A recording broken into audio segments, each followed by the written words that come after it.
یہ حضور اکرم صلی اللہ علیہ وسلم کا مال کو تقسیم کرنا، یہ اللہ کی طرف سے جو نعمت آئی تو اس کو کیا کرنا چاہیے، کہ مال کے بارے میں سوچ کس قسم کی ہو۔ حضرت ام سلمہ رضی اللہ تعالیٰ عنہ فرماتی ہیں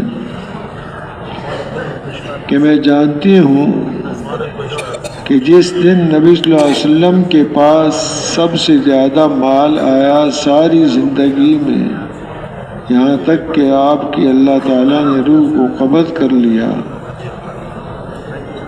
تو وہ دن تھا کہ جس دن زیادہ مال آیا، رات کے شروع میں آپ کے پاس ایک ایسا تھیلا لایا گیا جس میں 800 درہم تھے اور ایک پرچہ تھا۔ تو وہ تھیلا آپ نے میرے پاس بھیج دیا، اور وہ رات ان کی باری تھی، ازواج مطہرات میں سے ہیں، یا حضور صلی اللہ علیہ وسلم کی بیوی ہیں۔ پھر آپ عشاء کی نماز پڑھ کے آئے تو اپنے اس کمرے میں جس میں نماز پڑھنے کی جگہ تھی اس میں نماز پڑھنا آپ نے شروع کر دیا، اور میں نے یہ کہہ رہی ہیں کہ حضور صلی اللہ علیہ وسلم کے لیے بھی اور اپنے لیے بھی بستر تیار کر لیا تھا، اور میں انتظار کرتی رہی کہ بہت دیر ہو گئی۔ پھر آپ نکلے حجرہ سے اور پھر واپس لوٹ گئے، تو ساری رات اسی طرح کرتے رہے، کبھی اندر جا رہے ہیں کبھی باہر آ رہے ہیں، اندر جا کے پھر نماز شروع کر دیتے ہیں،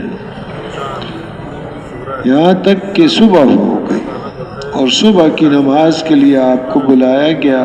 آپ نے صبح کی نماز پڑھی، پھر واپس تشریف لائے اور فرمایا کہ وہ تھیلا کہاں ہے کہ جس نے ساری رات مجھے مشقت میں ڈال دیا۔ تو وہ منگایا اور پھر اس سارے مال کو تقسیم کر دیا۔ یہ کہتی ہیں میں نے عرض کیا یا رسول اللہ کہ آپ نے ایسا کام کیا جو پہلے نہیں کیا تھا، کہ آپ کبھی اندر جاتے نماز پڑھنا شروع کر دیتے، پھر کبھی باہر آتے۔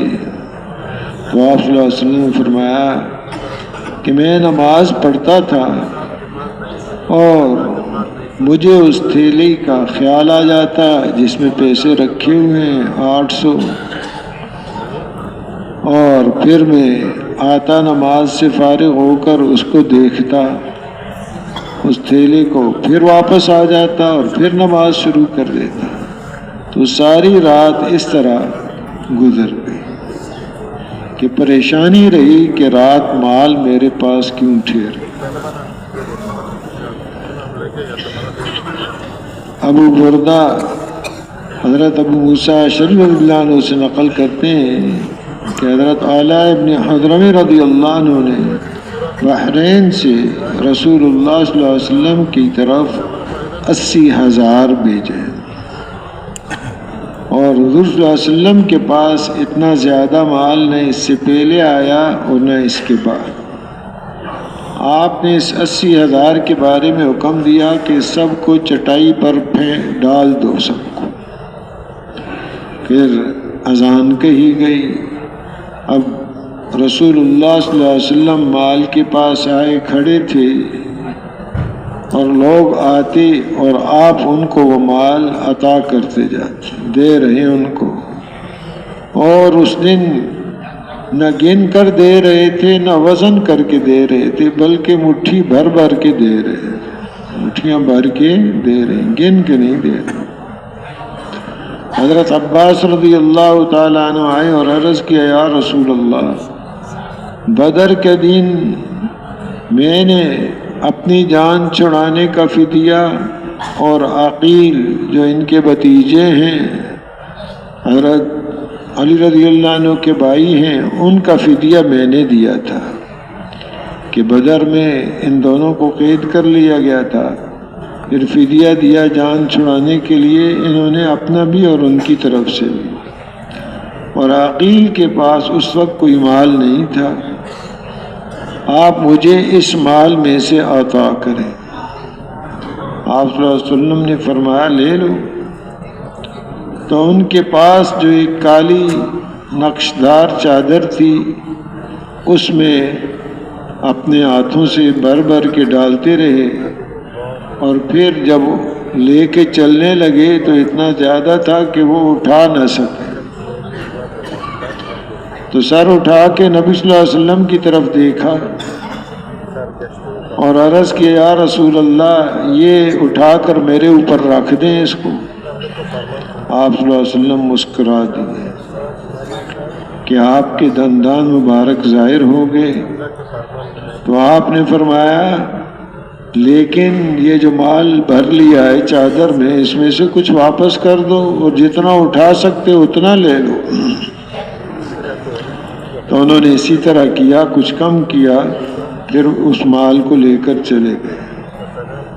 اور وہ اس وقت فرما رہی تھی کہ 2 وعدے کیے اللہ نے، ایک وعدہ تو وہ پورا ہو گیا، دوسرے کا مجھے پتہ نہیں، کہ قرآن پاک میں فرمایا کہ جو قیدی آپ کے قبضے میں آئے ہیں ان قیدیوں سے آپ کہہ دیں اگر اللہ تعالیٰ تمہارے دلوں میں ایمان کو جانچ لیں گے، دیکھ لیں گے، تو تمہیں جو تم سے اس وقت مال لیا جا رہا ہے فدیہ، اس سے بہتر عطا کریں گے اور اللہ تعالیٰ تمہاری مغفرت فرما دیں گے۔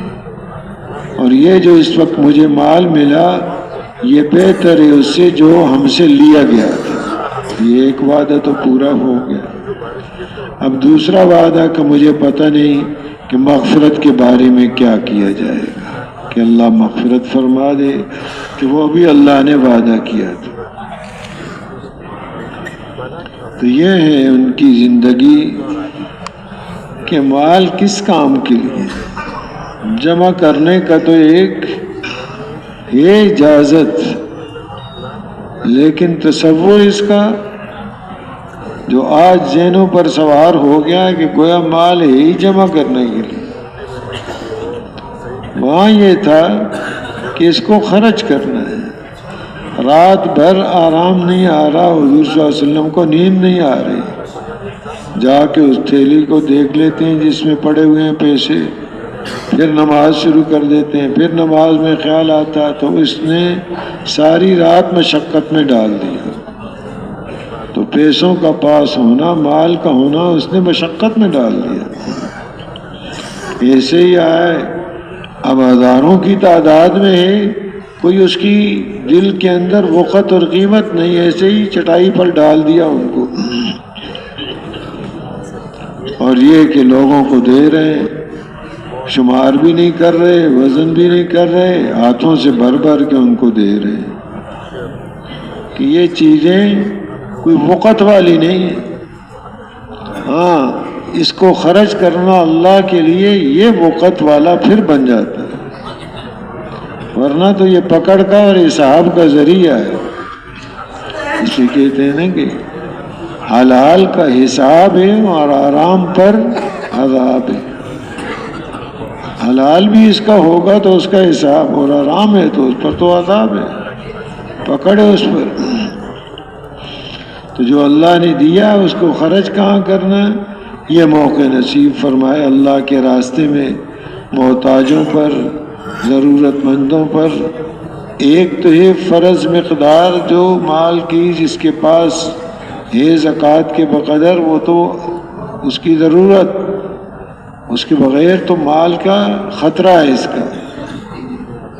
دوسرا یہ اس کے علاوہ بھی حقوق ہیں جو دوسروں پر خرچ کرنا، تو یہ خرچ کرنا بھی ایک سیکھنے کی چیز ہے کہ کہاں کیسے خرچ کرنا چاہیے۔ ہر چیز اپنے مصرف پر ٹھیک خرچ ہو جائے، یہ اللہ نے ایک محنت نصیب فرمائی تاکہ زندگی کا ہر رخ ٹھیک ہو جائے، آمدنی کا بھی، خرچ کا بھی۔ بلکہ فرماتے ہیں خرچ کرنا کمانے سے مشکل ہے، کمانا تو دوسروں کے ہاتھوں سے نکالنا پڑتا ہے، وہ تو کوئی شرطیں لگائیں گے۔ خرچ کرنے میں کہتا ہے میرا اپنا مال ہے، جیسے مرضی ہے خرچ کرو، کوئی روکنے والا نہیں ہے۔ حالانکہ یہ بات نہیں ہے، اس میں بھی ایک حد ہے، ایک ضرورت کا درجہ اور ایک شہوت کا درجہ۔ ضرورت تو بقدر ضرورت سے پوری ہو جائے گی، شہوت اور خواہشات کا درجہ ایک ایک وقت پر لاکھوں خرچ کر دے گا پھر بھی پورا نہیں ہوگا۔ تو رہنا ہے اپنی حدود کے اندر تاکہ اس کا صحیح مصرف اس کے سامنے آ جائے۔ حضرت عمر رضی اللہ تعالیٰ عنہ نے صحابہ اکرام رضی اللہ عنہ اجمعین سے پوچھا، میں خلیفہ ہوں یا بادشاہ ہوں؟ اپنا مسئلہ رکھ دیا ان کے سامنے۔ حضرت سلمان فارسی رضی اللہ تعالیٰ نے فرمایا، آپ خلیفہ ہیں، بادشاہ نہیں ہیں۔ پوچھا کیا دلیل ہے آپ کے پاس؟ تو انہوں نے بتایا کہ جس کی آمدنی اور خرچ اللہ کے حکم کے مطابق ہو وہ خلیفہ ہے، اور جس کی آمدنی اور خرچ اپنی خواہش کے مطابق ہو وہ بادشاہ ہے۔ تو آپ کی آمدنی اور خرچ اللہ کے حکم کے مطابق، تو یہ چیزیں اپنے اندر پیدا کرنی ہے۔ ایک محنت اللہ نے نصیب فرمائی ہے، جس محنت کی وجہ سے آدمی کے اندر یہ صفات آتی۔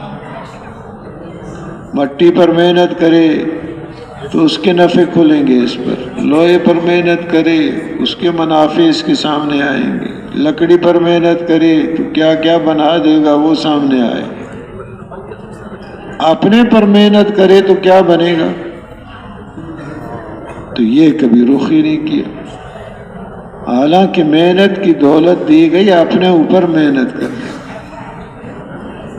مٹی سے، لکڑی سے، لوہے سے جو کچھ بنائے گا وہ سب فانی ہے۔ اپنے اوپر جب محنت کرے گا اور بنائے گا، اپنے اندر صفات پیدا کرے گا، وہ صفات یہاں بھی اس کے ساتھ ہیں، کہیں سفر کر کے جاتا ہے تو بھی اس کے ساتھ ہے، اس دنیا سے منتقل ہو کے قبر میں جائے گا وہاں بھی وہ صفات اس کے ساتھ ہیں، اور وہ صفات پھر آگے اس کو کام آئیں گی۔ اس لیے کہتے ہیں فانی چیزوں پر محنت ضائع کرنے کی وجہ سے اپنے اوپر محنت کرے، اس کو اللہ نے باقی رکھنا ہے، اور جیسی محنت ہوگی ویسا ملے گا اس کو۔ تو اپنے اندر ایمان، یقین، اللہ کی محبت، نبی اکرم صلی اللہ علیہ وسلم کی محبت، یہ دولتیں پیدا کر لیں۔ یہ صفات حاصل کرنے کے لیے اب یہ انسان ایک بنا ہوا انسان جس کی قیمت اللہ کے نزدیک ہے، اللہ اس سے محبت کرتے ہیں، فرشتے اس سے محبت کرتے ہیں، دنیا والے اس سے محبت کرتے ہیں، تو دنیا والوں کے دلوں کے اندر اللہ کی طرف سے قبولیت اور محبت ڈال دی جاتی ہے۔ یہ ایک محنت ہے، ختم نبوت کی برکت سے اس میں اپنے اوپر بھی محنت اور دوسروں کے اوپر بھی محنت کرنا ہے کہ دوسروں کی زندگیوں کی رخ بھی پلٹ جائے، جان کا استعمال ٹھیک ہو جائے، دل کا استعمال ٹھیک ہو جائے، مال کا استعمال ٹھیک ہو جائے، یہ تین استعمال ٹھیک ہو جائیں، اللہ پاک اس کو تقوی کی دولت سے نوازتے ہیں۔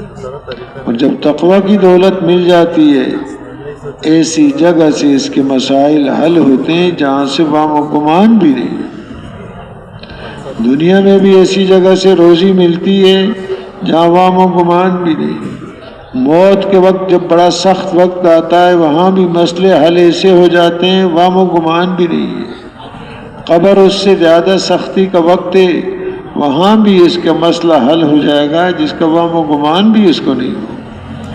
آگے میدان معاشر میں اور جنت میں تو یہ ساری چیزیں تب حل ہوں گی اس کے یہ استعمال ٹھیک ہو جائیں۔ ہر وقت آدمی استعمال ہو رہا ہے، ہر وقت اس کے جسم سے ہزاروں عمل نکل رہے ہیں، زبان ہے، آنکھ ہے، کان ہے، عمل ہی عمل، ایک مشین ہے، استعمال ہو رہا ہے۔ اپنے استعمال کو ٹھیک کر لے، جیسا یقین ہوگا ویسا استعمال ہوگا۔ تو یہ محنت یقین بنانے کے لیے اور اپنے استعمال کو ٹھیک کرنے کے لیے دوسروں کو بھی اس کی دعوت دینی ہے کہ وہ بھی اپنی محنت کا رخ بجائے فانی چیزوں کے اپنے اوپر شروع کر دیں، اور اس کو اللہ پاک سے مانگنا بھی ہے۔ اس کے لیے یہ اعمال ہیں، اجتماعی اعمال ہیں، انفرادی اعمال ہیں، یہ تربیت ہے ہماری، موت تک ہم زیر تربیت ہیں۔ یہ نہیں کوئی سمجھ لے جی اب تو اتنا وقت ہو گیا بس بن گیا اب میں تو اب تو کوئی ضرورت نہیں، ہر وقت خطرے میں آدمی، موت تک اپنے آپ کو کہ میں زیر تربیت ہوں، اور یہ اعمال اللہ نے مجھے دیے ہیں تربیت والے، ایک ماحول دیا ہے تربیت والا، اس ماحول کو اختیار کرنا، ان اعمال کا اہتمام کرنا، دوسروں کو بھی اس کی دعوت دینا، اور اللہ پاک سے رو رو کر مانگنا کہ پوری امت کو اللہ پاک اس مبارک محنت کے لیے قبول فرما لے۔ تیار ہیں جی اس کے لیے؟ اللہ پاک آسان فرمائے، قبول فرمائے۔